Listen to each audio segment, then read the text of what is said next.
Los pensamientos denominados filosóficamente idealistas, es decir, esos sistemas filosóficos que se denominan idealismos, con todas sus variantes, el idealismo trascendental de Kant, el idealismo absoluto de Hegel, el idealismo de Schelling, que es una variante dentro de lo que se llama el idealismo alemán, el idealismo subjetivo de Fichte, el propio idealismo presente en Descartes, son sistemas que en principio, al menos en lo que se refiere al idealismo alemán, están pensando totalidades. Y están pensando la totalidad, que incluye totalidades que implican interrelaciones entre las mismas, que son funcionales a la totalidad englobante. Pensar de manera idealista la realidad como una totalidad es pensar que hay una razón universal que de alguna manera no es simplemente un giro retórico, sino que de alguna manera u otra, esta razón universal predetermina el sentido de la realidad, y desde el sentido de la realidad, es decir,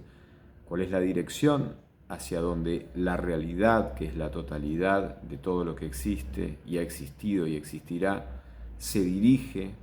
para lograrse a sí misma, para realizarse a sí misma. A partir de este sentido fundamental, se decide el valor de lo que sucede y el valor de cada ser, el valor de cada ente, como diría Aristóteles, el valor de cada cosa existente. Es decir, que pensar de manera idealista y sistemática lo real implica subsumirlo bajo una idea, una gran idea, desde la cual la realidad está predeterminada, dirigida, orientada hacia un sentido que es su propio logro, su propia consumación. Y esta predeterminación no deja huecos, no deja vacíos. Esta predeterminación transcurre justamente desarrollándose a través de la historia.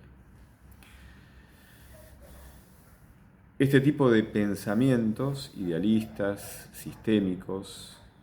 holísticos, porque piensan a la realidad como una totalidad, que es el despliegue de una gran razón universal, no solamente datan de la época del idealismo alemán, sino que datan, por supuesto, de épocas muy anteriores.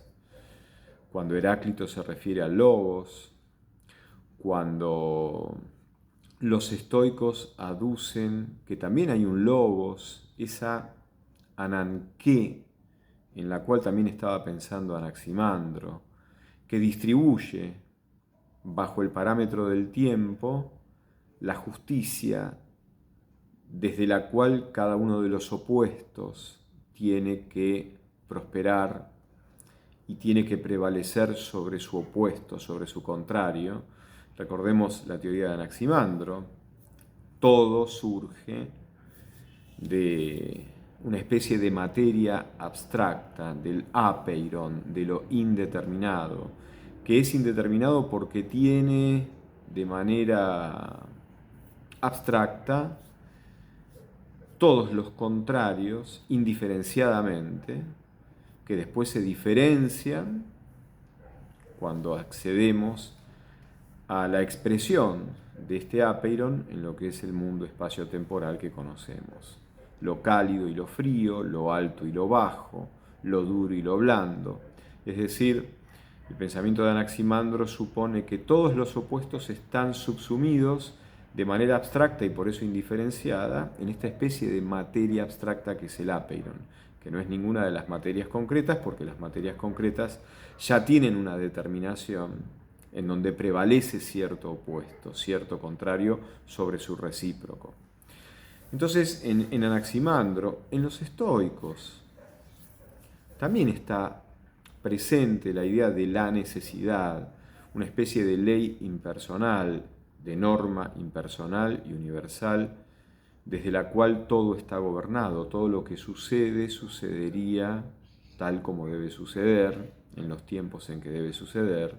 en los modos en que debe suceder. Esto está en el estoicismo. Es decir, estos sistemas, que después, obviamente, con siglos después de mucha elaboración racional y conceptual y lógica, pasan a ser expuestos en sistemas monumentales como el sistema de Hegel, el mismo sistema de Fichte, el mismo sistema de Schelling, el sistema de Kant, que no es un idealismo absoluto, sino que es un idealismo trascendental, pero en donde el papel de la estructuración racional del ámbito de la conciencia moral y del ámbito de las posibilidades cognoscitivas también está regido con un centramiento en el sujeto trascendental, que es el sujeto que representa las estructuras que son las condiciones de posibilidad para que se pueda dar el conocimiento en cualquier sujeto, en cualquier ser racional, como diría Kant. Todas estas maneras de entender la realidad, en el fondo, son maneras que establecen, que afirman, que hay una idea que se tiene que desarrollar, una idea englobante, fundamental, total, que se tiene que desarrollar, se tiene que lograr a sí misma, se tiene que realizar a sí misma, se tiene que consumar a sí misma. Y este proceso de consumación es el despliegue de la historia. Y para Hegel, por ejemplo, la idea toma conciencia de sí misma en los distintos niveles de conciencia que el hombre va tomando a medida que se desarrollan las distintas etapas y procesos históricos. El lugar donde la gran idea que se despliega a sí misma a través de contradicciones internas, que en realidad son oposiciones internas, no la contradicción entendida desde la lógica formal, sino desde la oposición, de la contrariedad, de la autocontrariedad interna. Esta idea se despliega y toma conciencia de sí en la conciencia que el hombre toma del significado de la etapa histórica en la cual él está viviendo, y desde esa etapa toma conciencia del sentido de todas las etapas precedentes como necesarios eslabones que desembocan en la etapa que él tiene que vivir contemporáneamente, y de alguna manera se prevé cuál es el sentido final de ese desarrollo, de esta idea matriz englobante, total, que toma la conciencia humana como escenario para despertar a sí misma y entenderse a sí misma y lograrse a sí misma, hasta que cuando pase eso se termina el proceso de la realidad. Bueno, esto es básicamente la idea hegeliana, pero que está tomada del estoicismo y está inspirada en Heráclito. Hegel llama a Heráclito el profundo Heráclito. Ahora, el problema con todas estas concepciones, desde mi lugar, es que todas estas concepciones, en el fondo, relativizan a un papel menor, insignificante, poco relevante o irrelevante a lo que es la libertad humana. Porque en el fondo la libertad humana está ya subsumida dentro de ciertas condiciones respecto de las cuales la libertad humana no es libre, justamente opera bajo ciertas condiciones. ¿Qué podemos decir de la libertad humana? Que por supuesto está condicionada porque hay una estructura que nos constituye, que Paul Ricoeur la denominaría la estructura de lo involuntario que nos constituye y nos habita. Tenemos este cuerpo, tenemos esta condición encarnada, tenemos hemoglobina en la sangre para el transporte de oxígeno a los tejidos. No hemos decidido nosotros tener un cuerpo, ni hemos decidido que nuestro cuerpo esté regido bajo ciertas leyes, las leyes biológicas. No hemos elegido tener una estructura psíquica, pero sí participamos de la inteligencia y de la libertad, del querer que lúcidamente encuentra que nada lo absorbe necesariamente, nada lo predetermina necesariamente. Entonces, si bien la libertad tiene que conjugarse con condicionamientos instintivos, con un constitutivo psíquico, con una trama involuntaria, la libertad no está determinada a obrar de cierta manera o de otra ante nada que se le presente como posibilidad para elegir, porque precisamente, como dice también Riquet, la libertad puede desatender en cualquier momento lo que está atendiendo. Por lo tanto, desde los sistemas idealistas, que son sistemas holísticos, que fundan toda su exposición en una razón universal que se tiene que realizar a sí misma, todas las cosas están prácticamente predeterminadas y nosotros no podemos añadir al universo, añadir al mundo, añadir a la vida misma, añadir al bien, añadir a la historia, algo fundamental, inédito y trascendente que resignifique a la totalidad de lo real, de verdad esencialmente. Lo que podemos hacer es expresarnos desde las maneras y condiciones previstas por esta razón universal que ya fija un escenario histórico para que nosotros podamos obrar y obraremos de distinta manera en la época histórica en la cual nos toque existir. Entonces, el papel de la libertad humana, el papel de la impronta humana y personal, el papel de la condición humana en el sentido final de la historia y en el sentido final de la vida y en el significado y en el valor final del mundo mismo, de la realidad misma, es un papel que ya está predeterminado y por lo tanto no añade nada esencialmente inédito, decisivo, trascendente respecto de lo dado.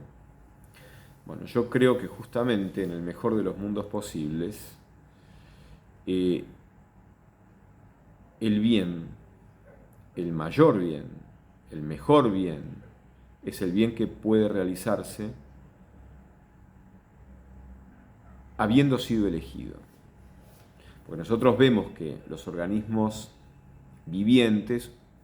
funcionan bien, hay una racionalidad, hay una coherencia en las interrelaciones de las funciones de los órganos del cuerpo respecto del funcionamiento homeostático, la preservación del cuerpo como totalidad. Eso es bueno. Vemos el bien en este sentido, pero el mayor bien es el bien que podemos elegir, es el bien al cual una libertad le dispone toda su ofrenda, todo su ser para testimoniar ese bien, para hacerlo resplandecer a ese bien, pudiéndolo no elegir, lo elige porque quiere. Entonces ese bien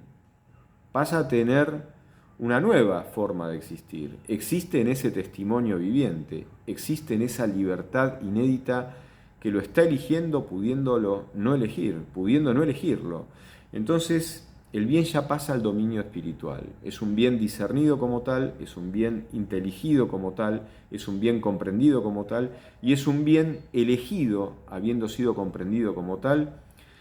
pudiendo la libertad no elegirlo a pesar de que la inteligencia le presenta con claridad que es un bien. La libertad, el misterio de la libertad, oscila justamente en este arco infinito que se extiende entre el mal absoluto y el amor. La libertad no está constreñida, predeterminada a obrar de ninguna manera específica. Y es más, justamente en el mejor de los mundos posibles, la libertad tiene que ser libre del bien. Tiene que poder elegir el mal sin ningún buen motivo, sin ninguna buena razón. Y no por ignorancia, sino porque elige el mal. Esta es la peor de las posibilidades. Es la más trágica, la más terrible, la más autocontradictoria. Pero precisamente el contrapunto de esta autocontrariedad tremenda que implica elegir el mal por el mal mismo es la posibilidad que la libertad tiene de elegir ofrendarse a sí misma, eligiendo el amor, haciendo que todo el mundo del bien se testimonie en su ofrenda y dándole al mundo del bien una resignificación y una nueva manera de ser, porque ese mundo del bien está testimoniado en la libertad que se ofrenda precisamente para realizarlo ante los demás, ante otras libertades, en el mundo y ante la vida. No hay mayor bien que este bien elegido que una libertad puede hacer. En el mejor de los mundos posibles, la libertad tiene que poder ser libre hasta este punto total. Tiene que ser libre de hacer el mal por el mal mismo y tiene que ser libre de ofrendar todo su ser para destinarse en el bien, de modo tal de que el bien pueda resplandecer de un modo inédito en esa libertad que está expresando un ser personal, humano, único, irrepetible, cuya vida es insustituible, irreemplazable, intransferible. Entonces, el mejor de los mundos posibles es este mundo, porque en este mundo pueden ocurrir todas estas cosas. El mejor de los mundos posibles es un mundo creado entonces así, que tuvo que haber sido creado, porque crear significa amar, significa conmoverse y dar existencia a algo que conmueve al propio creador, que por eso se conmueve hasta el extremo y da existencia a eso que crea. Y eso que crea es liberado del propio creador. El creador lo libera a eso creado, a lo que él crea, lo libera de él mismo. Porque lo que quiere es encontrarse con su obra, con su criatura, con su creación, libremente, desde una reciprocidad, desde una especie de paridad que solo es entendible desde el amor. El mejor de los mundos posibles es el mundo en donde Dios ya no puede, y no puede no porque se hace el que no puede, sino que definitivamente no puede hacer ciertas cosas, precisamente porque solo son posibles si las hacemos nosotros, si las amamos nosotros, si las bendecimos nosotros. Porque ese es el papel intransferible que para Dios tiene nuestra existencia, nuestra vida personal y única. Y porque tiene esta honorabilidad, el don que hemos recibido en nuestra vida personal, precisamente Dios no puede, porque existimos nosotros. Entonces, de la única manera que puede prosperar el bien y que puede prosperar Dios mismo, es que prosperemos nosotros mismos. En el mejor de los mundos posibles,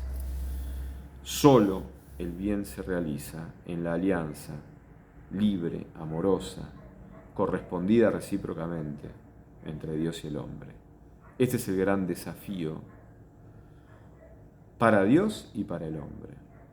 Y en este mundo posible ya no es una razón universal la que se despliega con una cierta lógica que abarca totalmente la historia para consumarse a sí misma,